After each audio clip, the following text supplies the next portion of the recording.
The body was discovered at dawn, but the punishment had been prepared for 7 years.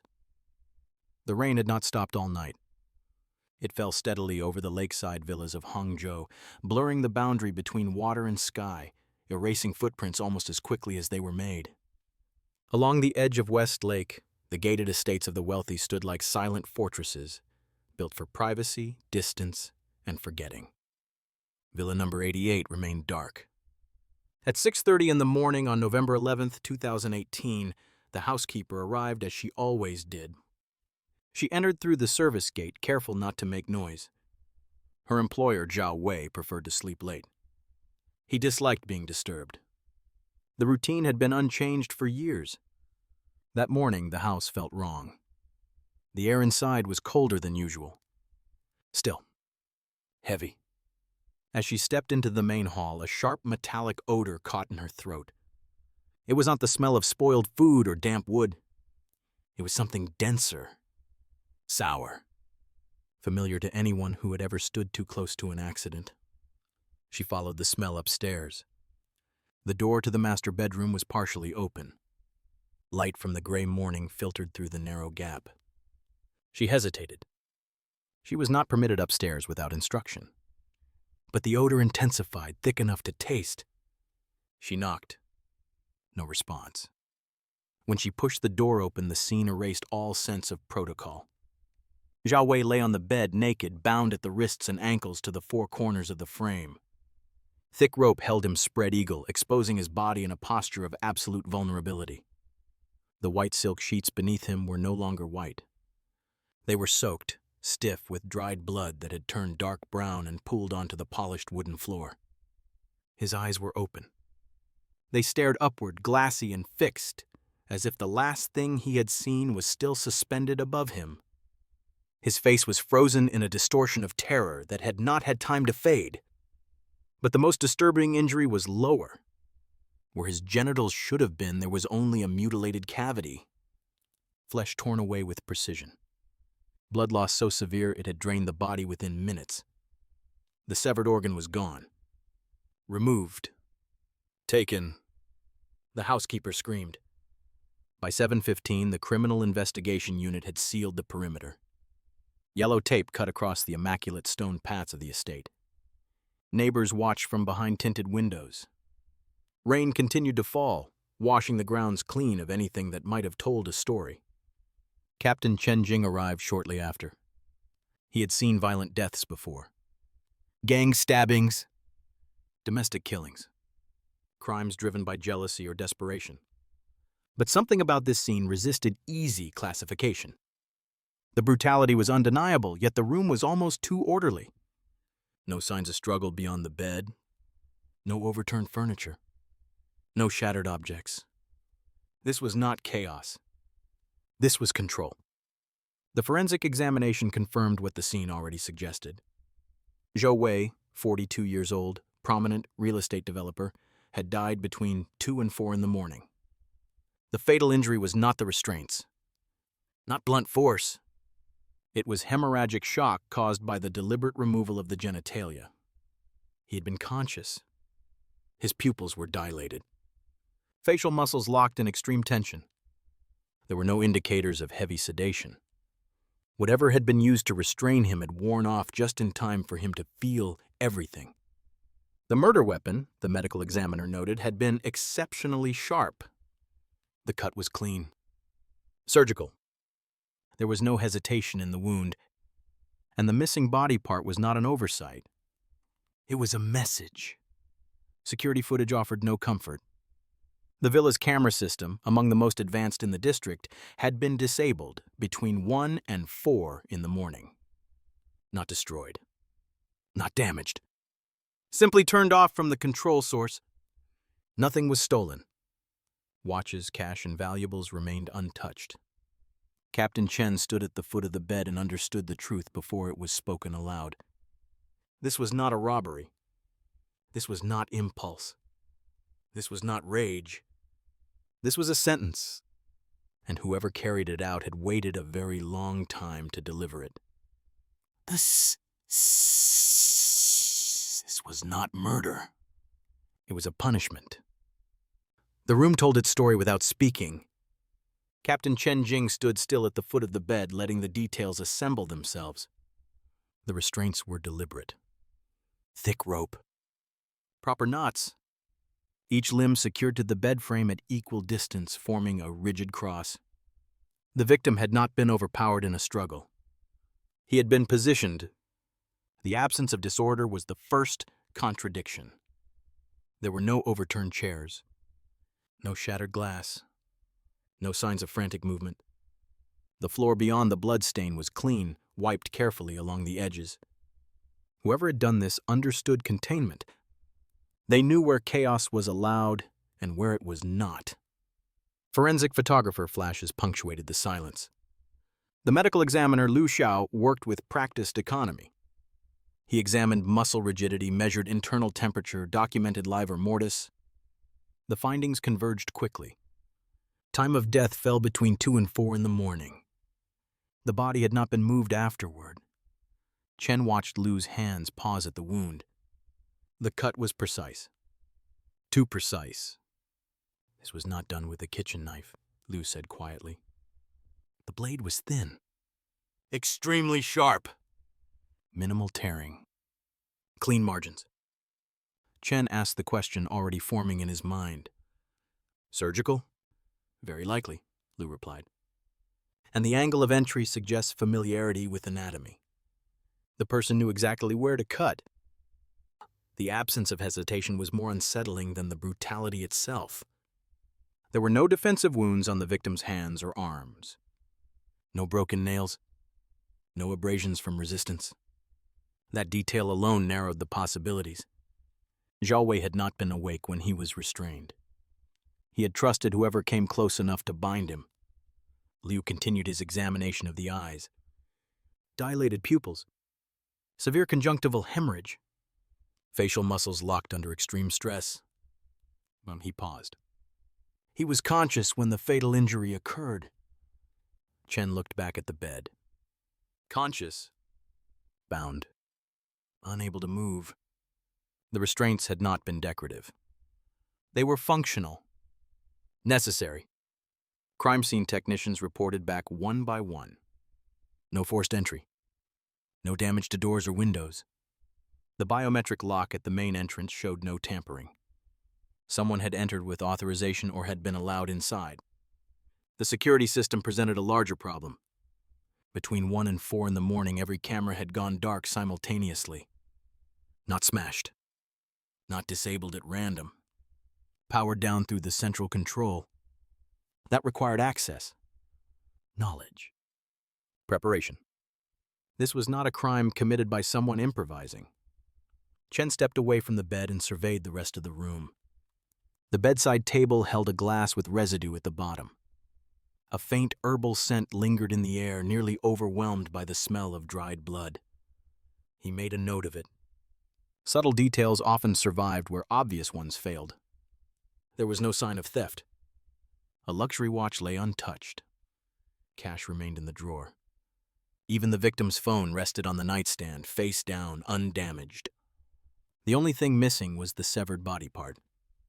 It had been taken intentionally. Chen understood what that meant.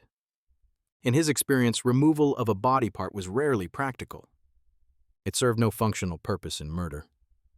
When it occurred, it carried symbolism. Rage. Obsession. Punishment. This was not about killing Zhao Wei. This was about diminishing him. The victim profile complicated matters further. Zhao Wei was not an anonymous man. He was wealthy, connected, accustomed to control. His personal life, though discreetly managed, was widely rumored to be chaotic. Affairs, exploitative relationships, quiet settlements. People like him accumulated enemies without noticing. But very few enemies waited. The housekeeper's statement added another layer. She confirmed that Zhao Wei had received private medical treatment at home. Regular sessions, always at night, always alone.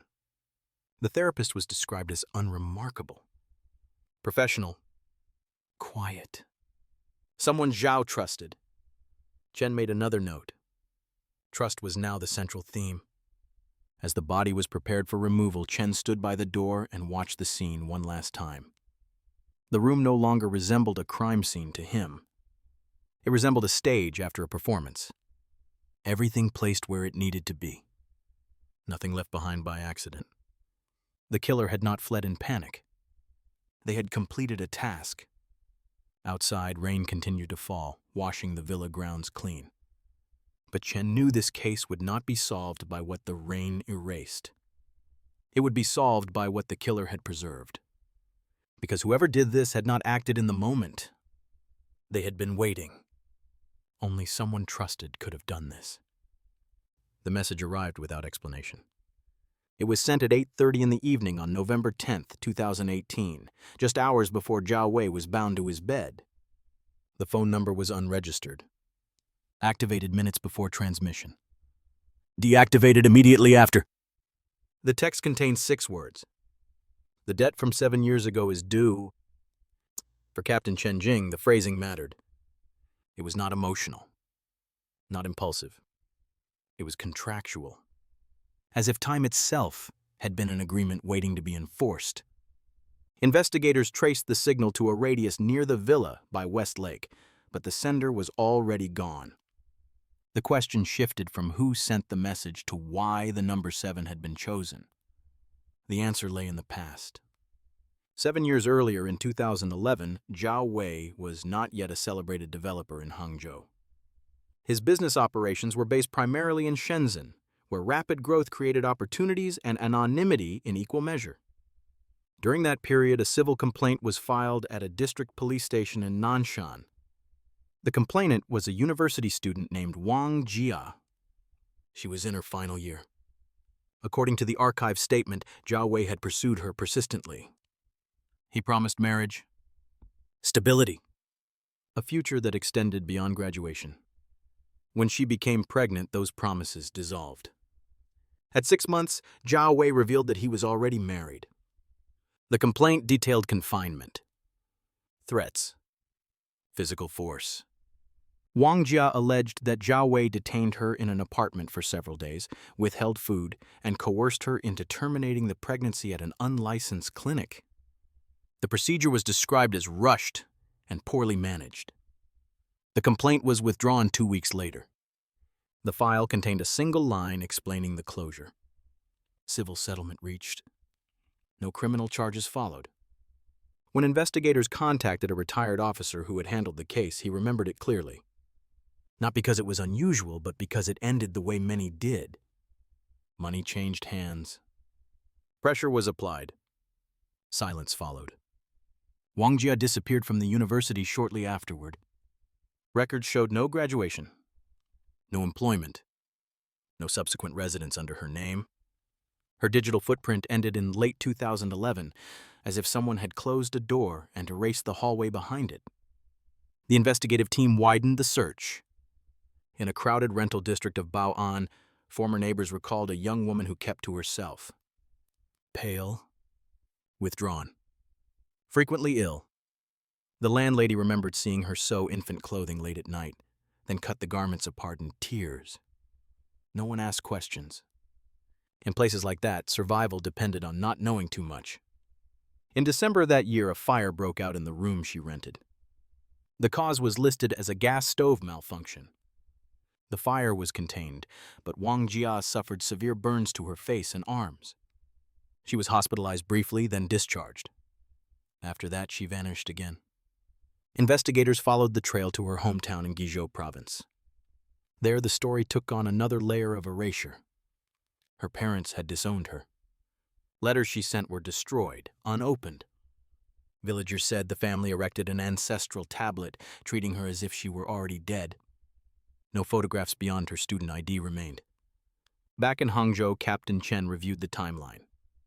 Pregnancy, forced abortion, disappearance, fire, facial disfigurement, family rejection, 7 years of silence. The pattern suggested not survival, but reconstruction. When forensic analysts compared Wang Ji's old student records with the identity documents of a licensed physical therapist named Li Jing, inconsistencies emerged. Height matched, bone structure aligned. A rare anatomical feature of the earlobe appeared in both profiles. A biometric specialist concluded there was an 85% structural match. Li Jing, 35 years old, certified in physical therapy and traditional medicine, had been treating Zhao Wei for chronic back pain for nearly 2 years. She had access. She had knowledge. She had time. Chen understood the implication before the confirmation arrived from Yunnan authorities. The real Li Jing had died years earlier. Her identity had been appropriated, purchased, repurposed. Wang Jia had not disappeared. She had been preparing. 7 years was not an accident of time. It was an incubation period, long enough to learn, to alter her appearance, to acquire skills that would one day turn intimacy into access and access into punishment. When Chen placed the photographs side by side, the difference was striking. The girl in the student ID smiled gently. The therapist's face was lean, expressionless, almost anonymous. The transformation was complete. She did not vanish. She rebuilt herself. And by the time Zhao Wei met Li Jing, he believed the past was behind him. His business had stabilized. His reputation had been polished. The scandals that once followed him had faded into private settlements and forgotten files. Pain remained, however. Chronic, persistent. The kind that resisted money. That was how Li Jing entered his life. She did not arrive with charm or flirtation. She arrived quietly. Her clothing was plain. Her voice restrained. She wore a medical mask even when not required, explaining it away as an allergy. There was nothing about her that invited attention. That was precisely why Zhao Wei trusted her. She was hired to treat his back pain. 3 sessions a week. Always in the evening. Always in the privacy of the villa by West Lake. No assistants. No observers. Only patient and healer. Her technique was effective. Within weeks, Zhao Wei reported improvement. His sleep deepened. His irritability softened. He canceled meetings less often. The housekeeper noted that he complained less. He smiled more. Relief bred dependence. Li Jing asked few questions. She listened. She did not comment on his personal life. She did not react when he spoke casually about women or past relationships. She behaved as professionals were expected to behave. Invisible. Reliable. Harmless. What Zhao Wei did not realize was that his treatment extended beyond his spine. Over time, subtle changes appeared. Nightmares. Disrupted sleep. Episodes of anxiety he could not explain. He described dreams of running down endless corridors, of being chased, of hearing an infant cry just beyond reach. When he mentioned them, Li Jing nodded sympathetically and adjusted his regimen. She introduced herbal preparations, calming teas, aromatic oils said to promote relaxation. The scents were unfamiliar but pleasant, earthy, grounding. Zhao Wei did not question them. Forensic analysis later identified traces of local anesthetics and sedative compounds on the bedding, substances consistent with professional use. Not enough to render someone unconscious immediately. Enough to weaken resistance. Enough to blur judgment. Li Jing understood dosage. She also understood patience. 2 years passed. During that time, Zhao Wei never suspected her. To him, she was background, a service provider, a function. She blended into the environment of the villa as seamlessly as the furniture.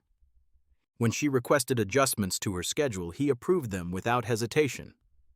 When she asked for access to different rooms for therapeutic reasons, he granted it. When she asked to work later at night, citing better muscle relaxation, he agreed. Trust became routine. Routine became vulnerability. On the night of November 10th, Zhao Wei canceled a social engagement, citing fatigue. He drank the herbal mixture Li Jing had prepared. He lay down earlier than usual. The pain medication he had been prescribed, combined with the sedative effects of the treatment, dulled his awareness. Li Jing remained. She waited until his breathing slowed, until the body she had studied for 2 years was motionless beneath her hands. Then she moved with efficiency. Rope placed, knots tightened, position secured. When Zhao Wei woke, it was already too late. The forensic findings were clear. He had regained consciousness. His eyes had focused. His muscles had tensed against restraints that did not give. The anesthetic had worn off just enough. Li Jing did not rush. The blade she used was thin. Surgical. Clean. She applied it with precision learned through years of practice. The cut was not wild. It was deliberate, controlled, designed to sever arteries quickly while preserving awareness. Pain was not incidental. It was intended. Afterward, she cleaned the room. She wiped surfaces. She powered down the camera system using access she had acquired over months of observation. She collected the object she had come to retrieve. The punishment was complete. When investigators later searched Li Jing's residence, they found evidence not of chaos, but of ritual.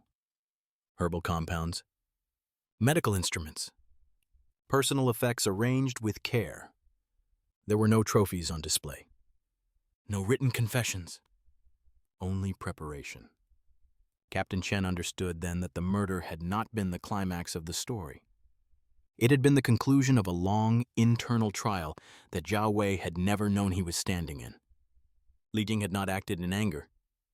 She had acted after judgment. He believed she was healing him. In reality, she was deciding when the sentence would be carried out. The arrest did not feel triumphant. Li Jing was taken into custody without resistance. She complied with instructions. She answered questions when asked and remained silent when she chose not to. There were no emotional outbursts, no declarations of innocence, no visible relief. In the interrogation room, she appeared exactly as she had during treatment sessions. Calm, measured, unremarkable. When confronted with the evidence, she did not deny her identity. The documents, the forensic correlations, the appropriated name, the timeline of preparation.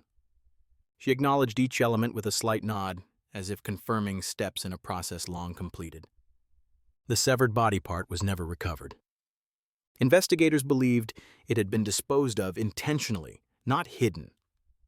There was no attempt to preserve it as a trophy. No shrine. No ritual display. That absence mattered. It suggested closure. At trial, the prosecution laid out the facts with precision. Years of preparation. False identity. Premeditation. Medical knowledge applied to restrain, sedate, and mutilate. The defense presented the earlier complaint from 2011. The forced abortion. The confinement. The threats. The fire. The erasure of a life. The court listened. Witnesses spoke of Zhao Wei's reputation, of his money, of his influence, of how easily the system had bent around him. Others testified to Li Jing's discipline, her education, her quiet competence, her lack of prior criminal history. No one contested the killing. The question before the court was not whether it had happened. It was how to interpret 7 years of waiting. The verdict arrived after deliberation measured in hours, not days. Guilty! The sentence was severe. The law acknowledged the past harm but did not excuse the outcome. The court ruled that suffering did not grant authority to punish. Justice, it concluded, could not be privatized. Li Jing accepted the sentence without visible reaction. When offered the opportunity to speak, she declined. She did not describe her pain. She did not explain her reasoning. She did not ask for understanding. The silence was complete. Outside the courthouse, public reaction fractured along familiar lines. Some called the punishment barbaric. Others called it inevitable. Many asked the same question in different forms. Why did the system fail the first time? 7 years earlier, a complaint had been filed. Evidence had existed. Intervention had been possible. Instead, the process had closed quietly, leaving one person to absorb the consequences alone. Captain Chen watched the proceedings from the back of the courtroom. He understood that the case would be remembered for its brutality, for the method, for the symbolism, but he also understood something less visible. The violence did not begin on the night of the murder. It began when harm was documented and dismissed, when accountability was deferred, when silence was purchased and accepted as resolution. The law had spoken now. Clearly, publicly, too late to prevent what followed. As the case file was archived, Chen added a final note for the record. It was not a legal observation. It was a personal one. Crimes like this do not ask whether punishment is justified. They ask how long neglect is allowed to grow. The answer in this case was 7 years. And by the time justice arrived, it came carrying a knife. Justice delayed does not disappear. It transforms.